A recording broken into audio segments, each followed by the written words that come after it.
Bike ని విద్యా గారు మీరు ఎందుకండి అలా ఇచ్చారు గీతా ఆర్ట్స్ నుంచి? వై ఎందుకు అంటే అంటే any property that comes in the shooting is from the production house కాబట్టి ఎందుకు అలా జరిగింది? మరి బైకులు కూడా ట్రయల్ చేసేవాం కదండి. అంటే రాడ్ లేనటువంటి బైక్ ని ఇచ్చారు. పోనీ భానుప్రతాప్ గారు కానీ ఎవరైనా చెప్తారు, రియాజ్ గారు కానీ దీనికి answer why did this happen? Last shot ఆయనకి ఏదైనా యాక్సిడెంట్ అయితే దానికి పాపులారిటీ వస్తుంది సినిమాకి అని ప్లాన్ చేసింది ఏమో అని భయం. అమ్మా అరవింద్ గారు ఇలా కూడా వైరల్ అవ్వాలనా? అమ్మో. Okay next picture please. What's discussion? ఇవానా మీరు జానా చెప్పమ్మా ఏం జరుగుతుంది అక్కడ? షూటింగ్ చాలా బాగా జరుగుతుంది కదా, ఎలా అది? అంటే షూటింగ్ బాగా జరగకూడదా? ఎలా అంటే అంటే వేరే షూటింగ్లు ఇలా జరగలేదా? இல்லை எல்லாம் అంటే லைக் ஹவு இவ்ளோ இதுவா எப்படி பண்ண முடியும் அந்த ஒரு இது. మ్యామ్ యాక్చువల్ మీనింగ్ ఏంటంటే ఎందుకంటే అయ్యో ప్లీజ్ డోంట్ మీరు ఎందుకంటే పొద్దున పిలుస్తారు అనే రియాక్షన్ అది యూజువల్ గా ఆమెకు ఉంటుంది ఎప్పుడు. Thank you. Next picture.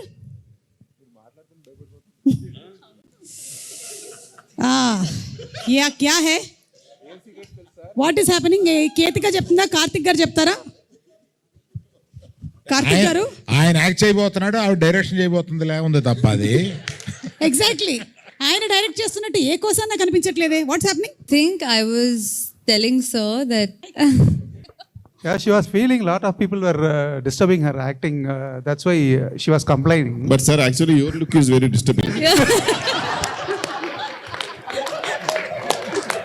నిద్ర లేకుండా చేసే లుక్ లా ఉంది అది. You want to say something Ketika? I think I was showing sir a very lovely lighting where you know, he Escalator could and, probably lovely lighting అంటే ఇప్పుడు వేలరాజు గారికి పెట్టారా మీరు? no like a lovely lighting for our BTSs. Okay for BTS కోసం lighting. అక్కడ ఏ లైటింగో మరి నిజమైన lighting జరుగుతుందో తెలియట్లేదు నాకు. Anyway next picture. Chandramohan garu very grand welcome to you. Please రండి. సరదాగా జరుగుతున్నటువంటి ఈ కార్యక్రమం ఇవాళ ప్రీ రిలీజ్ ఈవెంట్ స్టేజ్ అలాంటిది ఏమీ లేదు, రండి please accommodate yourself. Shri Vishnu garu నాకు ఎందుకో ఇందాక పిక్చర్ ఏదైతే వచ్చిందో దానికి ఫాలో అప్ పిక్చర్ లా ఉంది ఇది. కళ్ళలోకి చూసి చెప్పండి సీన్ బాగా చేస్తుందని చెప్పా. భయపడద్దు, అలా కిందకి చూడొద్దు, కళ్ళల్లో స్ట్రైట్గా చూసి చెప్పండి అప్పుడు బాగా చేస్తుంది అని చెప్పి పంపామన్నమాట. అది ఫస్ట్ రోజు అనమాట, అంత కొంచెం కన్ఫ్యూజ్ అయినట్టున్నారు ఆయన. First day shoot, first day కొంచెం రివైండ్ చేయాల్సి ఉంటుందండి. మీరు అందరూ సింగిల్ ఎలా ఉంది లైఫ్ అది అని అడిగారు కదా. మ్యాక్సిమం సింగిల్గా ఉన్నప్పుడు లైఫ్ ఎంజాయ్ చేశానని నాతో చెప్పారు ఆయన. ఎవరు? చందు గారా? చందుమొండేటి గారు. ఆయన ఎప్పుడు వచ్చామని కాదన్నయ్య, మైక్ పెట్టావా లేదా? లేట్గా వచ్చినా లేటెస్ట్గా వచ్చాడు. మేము మైక్ పెట్టేస్తాం సార్. బాగా సింగిల్ లైఫ్ ని మీరే ఎంజాయ్ చేశారని అల్లు అరవింద్ గారు అంటున్నారు, ఇది నిజమేనా? ఆయన చెప్పేస్తారు కదండి, చెప్పానండి. అంటే ఆయన కూడా మనం సెట్లో ఆ పక్కన మాట్లాడుకున్నప్పుడు ఆ సింగిల్ లైఫ్లో మీరు ఏమేం చేశారో ఆ రోజు చెప్పారు కదా, అంత వద్దు కానీ కొంచెం సెన్సార్ చేసి కొన్నన్నా చెప్పండి. ఆ లెవెల్లో చెప్పండి నాకు ఆ రోజు. నేను సింగిల్ లైఫ్లో ఏం చేశానండి? చదువుకున్నానండి. అంటే పుస్తకాలని చదువుకున్నారా లేకపోతే? చదువుకున్నానండి. ఆ తర్వాత అమ్మగారు నాన్నగారు చెప్పిన మాట విన్నాను. ఇంతకు మించి ఏం చేస్తామండి సింగిల్గా? బాబా నిజంగానండి.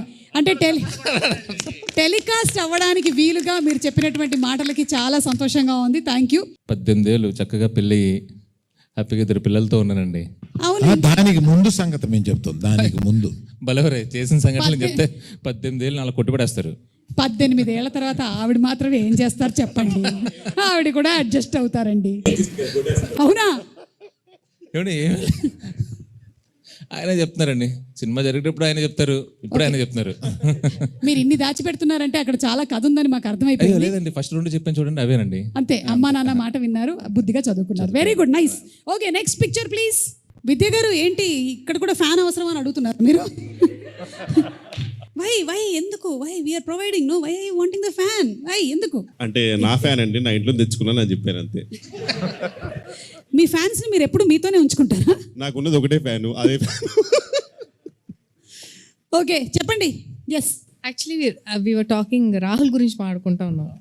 అవునా? అదేంటి ఆయన అక్కడ లేనేలేడు పిక్చర్ లో, ఆయన గురించి ఎందుకు అంటే రాహుల్ రవీంద్రన్ అంటే మా ప్రకారంగా ఇండస్ట్రీకి రేలంగే మావయ్య. ఆయన రాహుల్ రవీంద్ర గారు. మంచితనానికి మారు పేరు. Yeah. అసలు ఇక్కడ విద్య గారు యాక్చువల్లీ ఏమంటున్నారండి, మరీ అంత మంచి ఎలా ఉంటారండి మీరు, మీకు ఎప్పుడైనా డౌట్ రాదా అంటే నేను చెప్పాను మ్యామ్ ఫస్ట్ 2 years నేను ట్రై చేశాను ఎక్కడ దొరుకుతాడేమో అని, బట్ దొరకలేదు, ఖచ్చితంగా మంచోడే అని చెప్పి ఆ డిస్కషన్ జరుగుతుంది జెన్యున్గా. చాలా జెన్యున్ గా చెప్పారండి. ఎంత జెన్యున్ అంటే చందు మొండేటి గారు చెప్పిన ఆన్సర్స్ అంత జెన్యున్ ఇవి. చందు గారు ఆన్సర్స్ వేరే లెవెల్. అసలు చదువుకున్నారు, అమ్మ నాన్న మాట విన్నారు. నాకు అయితే ఆల్మోస్ట్ నెక్స్ట్ ఫ్రీడమ్ ఫైట్ చేశారండి, అది కూడా అంటే భయం వేసింది. ఆల్మోస్ట్ అంత చెప్తున్నాడు, బట్ చాలా జెన్యున్ అనిపించింది అన్న. నాకు అక్కడ విద్యా గారు సార్ మీరు ఒక 1/2 hour 1 hour లేట్ వచ్చారు, సో కాల్ షీట్ ఒక 1 hour ఎక్స్టెండ్ చేస్తే న్యాయమే కదా, మరి న్యాయంగానే మాట్లాడుతాను కదా అన్న. నాకు అలా అనిపిస్తుంది, ఏంటి నవ్వుతూ ఆమె చెప్పింది, మీరు ఇంకేం నవ్వలేక మింగలేక ఒప్పుకున్నట్టు అంటున్నారు. చూస్తున్నా మరి నాకు మీకు అంత ఎఫెక్ట్ అయింది వాళ్ళ సినిమా, అన్ని బయటకు వస్తున్నాయి. Okay next picture please. అయ్యో ఇదేంటండి #సింగిల్ అన్నారు, ఏం జరుగుతుంది ఇక్కడ? దీనికి సమాధానం నేను మారుతి గారిని అడుగుతాను. మారుతి గారు మీకు ఈ పిక్చర్ చూస్తుంటే ఏమనిపిస్తుందండి చెప్పండి. ఆ పిక్చర్కి నాకు అసలు ఏమన్నా సంబంధం ఉందా?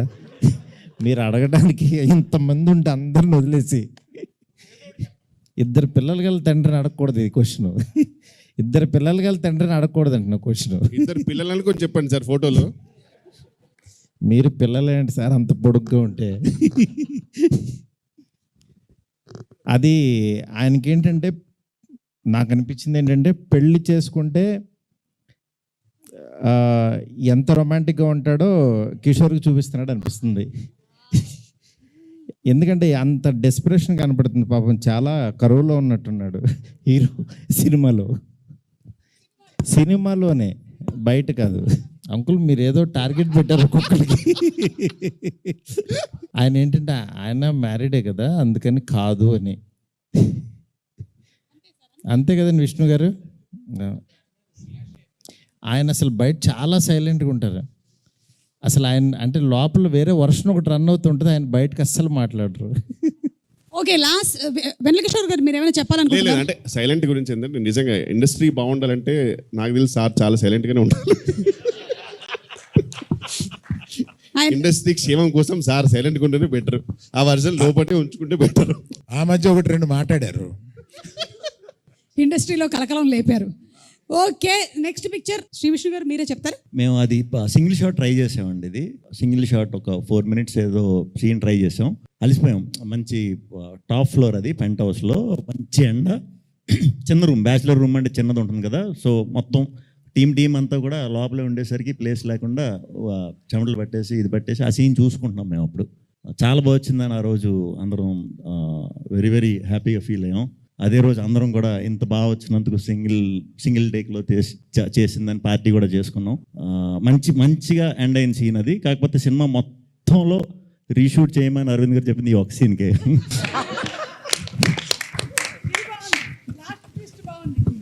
ఏంటబ్బా ఆన్సర్ చాలా పద్ధతిగా ఉంది అనుకుంటూ ఉన్నాను, కానీ లాస్ట్ ట్విస్ట్ మాత్రం చాలా బాగుందండి, ఆ కిక్కే వేరప్ప. Okay last picture. ఓ సార్ ఏంటి సార్ మీరే చెప్పాలి, అంటే గైడెన్స్ ఇస్తున్నారా విద్యా గారికి? బడ్జెట్ ఎక్కువైందండి అని తిడతాను సార్. ఏ సినిమాకైనా సరే మీరు తిట్టకుండా జరిగింది ఏదైనా ఉందా సార్? లేదంటే ప్రతి సినిమాకి ఇది జరుగుతుందా? వాసు గారు మీరు చెప్పండి. ఎస్, మోస్ట్ క్లోజ్గా మీరు అరవింద్ గారిని బాగా దగ్గరగా చూసిందంటే మీరే, కాబట్టి ఏ సినిమాకైనా సరే బడ్జెట్ ఎక్కువైంది అని ఆ మాట రాకుండా గడిచిందా? ఆయనతో ఆ మాట అనిపించుకుంటేనే సినిమా హిట్ ఇప్పుడు ఉంది. మాకు సెంటిమెంట్ ఏంటంటే ఆయనతో రెండు తిట్లు భుజం మీద 2 దెబ్బలు కొట్టించేసుకుంటే ఆ సినిమా హిట్. ఆయన కొట్టలేదంటే మాకు టెన్షన్ వస్తుంది, ఇదేంటి? అరవింద్ గారు ఈ సినిమా కొట్టారా లేదా? 4 సార్లు కొట్టారండి. అయితే okay, May 9th guarantee hit. Okay this was the last picture. విద్యా గారు మీరేమైనా చెప్పాలనుకుంటున్నారా దీని గురించి? అస్తమానం కొడుతూనే ఉంటాడు, దేనికి కొడతాడు? ఏది